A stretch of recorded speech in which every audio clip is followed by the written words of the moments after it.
দেখো বন্ধুরা, আজকে ছেলের আবদারে বানিয়েছি সিঙ্গারা। তো দেখো সিঙ্গারাগুলো দেখতে কেমন হয়েছে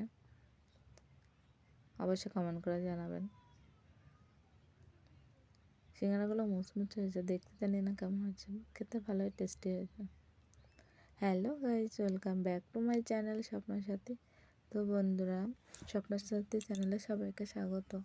তো বন্ধুরা, সবাই কেমন আছো? আশা করছি সবাই ভালো আছো।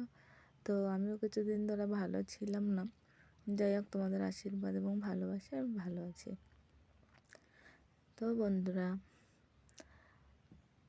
আমি বাড়ি থেকে অনেকটাই দূরে আছি, এটা আমি আগেও বলেছি, এখনও বলছি।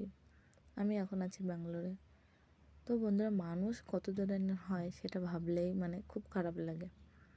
এখানে অচেনা মানুষ কত ধরনের জাতের জাতি ধর্ম সব মানুষই বসবাস করে। তো আমি সারাটা দিন ছেলে নিয়ে ঘরে থাকি, তো সেভাবে কারোর সাথে তো কথাবার্তা বলা হয় না। তো যাই হোক, তাও মানুষ কতটা নিজ মনে হলে মানুষের এত বড় ক্ষতি করতে পারে। তো চেনা নেই জানা নেই একটা অচেনা মানুষ যাই হোক আমার একটা ক্ষতি করেছিল। তো তার জন্য কিছুদিন আমার শরীরটা অতটা ভালো যাচ্ছিল না। তো তোমাদের কৃপায় এবং ভগবানের কৃপায় যাই হোক আমি এখন সুস্থ আছি, ভালো আছি। তো আমাদের বাড়ি যার দিন বৃহস্পতিবার পড়েছে, তোমরা বাড়িতেও যাব। তো বন্ধুরা দেখো, আমার ছেলে আবদার করেছিল সিঙ্গারা খাবে, যেহেতু এখানে কলকাতার মতো সিঙ্গারা বা মিষ্টি কোনো জিনিসই কলকাতার মতন পাওয়া যায় না। তো আমি পারি না রান্না করতে, তাও চেষ্টা করেছি ঘরে ওকে সিঙ্গারা তৈরি করে দেওয়ার জন্য। জানি না কতটা কী করতে পারবো, তো চেষ্টা করছি। যেহেতু সন্তান যদি মায়ের কাছে খেতে চায়, না দিতে পারলে খুব খারাপ লাগে। কারণ আমাদের কলকাতার সিঙ্গারার মতো এখানকার সিঙ্গারায় স্বাদ সম্পূর্ণ আলাদা। এর জন্য আমি চেষ্টা করছি ঘরেই তৈরি করার জন্য। তো বন্ধুরা, যে আমার এত বড় ক্ষতি করেছে, তার জন্য ভগবানের কাছে কী কামনা করব বা কী বলবো তাকে আমি বুঝে উঠতে পারছি না সত্যি। কারণ আমি কেন, সবাই জানে কুকুর মানুষকে কামড়ায়, কিন্তু মানুষ কখনো কুকুরকে কামড়ায় না, ঠিক আছে? তো যাই হোক, ভগবানের পর ছেড়ে দিয়েছি যে ভগবান তুমি দেখো। তো যাই হোক, এখন আমি সুস্থ আছি, এটাই হচ্ছে বড় কথা। তো দেখো, ছেলের জন্য সিঙ্গারাটার পুরো রেডি করে নিয়েছি। এবার ওটা ঠান্ডা করে নিয়ে সিঙ্গারাগুলো বানিয়ে নেব।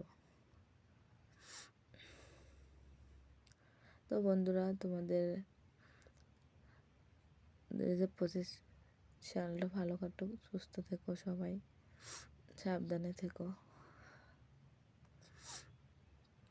কারণ আমার মতন পরিস্থিতির জন্য তোমাদের কারোই না হয়, আমি ভগবানের কাছে প্রার্থনা করি। তো বন্ধুরা দেখো, অবশেষে আমি ময়দাটাকে মেখে নেব। দেখো, কিছুটা পরিমাণে তেল লবণ দিয়ে এবার ভালো করে ময়াম দিয়ে আটাটাকে মেখে নিচ্ছি। তো বন্ধুরা দেখো, আমার ময়দাটা মাখা হয়ে গেছে, এবার ঢেকে রাখবো কিছু সময়ের জন্য। তো দেখো, এরপরে ময়দাগুলো থেকে ছোটো ছোটো লিচি কেটে কিছু সিঙ্গারা তৈরি করে নিয়েছি। তো সিঙ্গারাগুলো আমার তৈরি করা হয়ে গেছে। এবার আমি কড়াইতে তেল গরম করে সিঙ্গারাগুলো ভেজে নেব। তো আমার তেল গরম হয়ে গেছে, আমি সিঙ্গারাগুলো এবার ভেজে নিচ্ছি।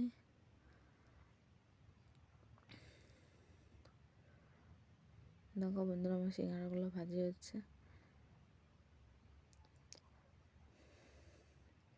তো বন্ধুরা, সবাই ভালো থাকবে, সাবধানে থাকবে।